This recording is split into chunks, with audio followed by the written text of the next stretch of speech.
지난 2021년부터 시작된 중국의 연예계 통제 정책인 정풍운동은 K-팝에 대한 중국의 핵심 팬덤이 흔들림으로 결국 2024년 1분기 영업이익이 전년 동기 24% 감소한 것으로 추산되었습니다. 특히 중국 시장 앨범 판매량 감소가 심각한 위기 가운데 국내 엔터테인먼트는 일본과 미국의 라이트 팬덤으로 극복해내고 있습니다. 중국의 연예계 통제 정책으로 1인당 디지털 음악 구매 제한과 팬클럽 모금 행사 금지가 실제 앨범 판매에 영향을 미쳤습니다. 중국인 관광객이 줄면서 행사인을 통한 음악 공동 구매도 줄었습니다. 결국 국내 주요 연예 기획사들은 1분기 부진을 겪은 뒤 공격적인 마케팅에 나섰고, 또한 코어 팬에 의존하는 수익 구조에서 음악을 가볍게 소비하는 라이트 팬을 타깃으로 하는 수익 구조로 변화하고 있습니다.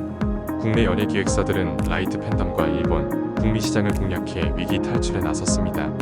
하이브는 이미 2023년 북미와 일본에서 음반 매출 2,980억 원 중 86%를 벌어들였고, 2분기에는 뉴진스, 투모로우바이투게더, 세븐틴 등 빅 아이돌들이 컴백합니다. 이들 중 다수는 미국과 일본 투어를 계획하고 있고, JYP 엔터테인먼트는 지난해 일본에서 290만 장 이상의 앨범을 판매해 최근 5년 내 최다 기록을 세웠습니다.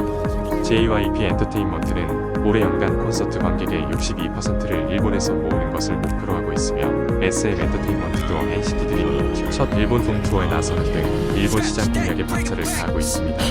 2023년 전 세계 K-팝 스트리밍 횟수가 전년 동기 대비 42% 증가한 것으로 나타났습니다.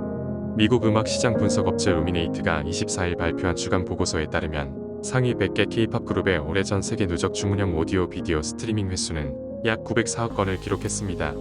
국가별로 K-팝을 가장 많이 듣는 국가는 97억 건을 기록한 일본, 이어 미국, 인도네시아, 한국 순이었습니다.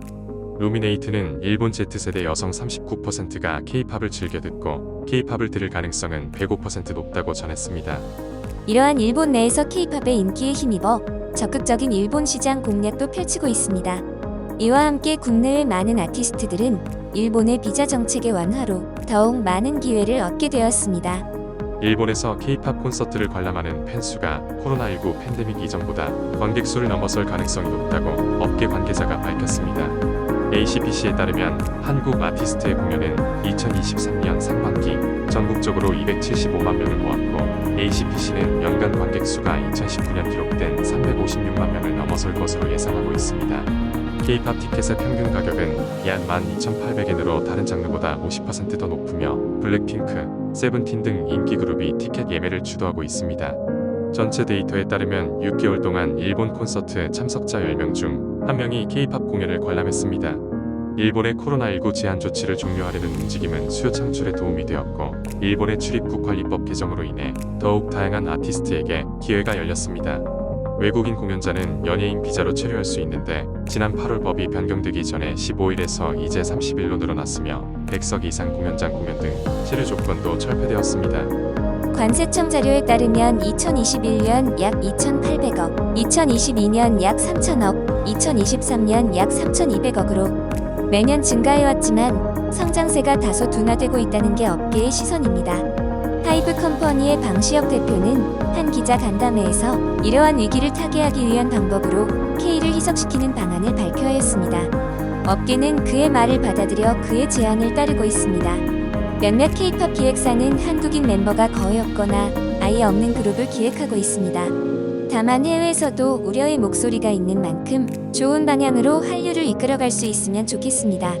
이상 분영문화재단이었습니다.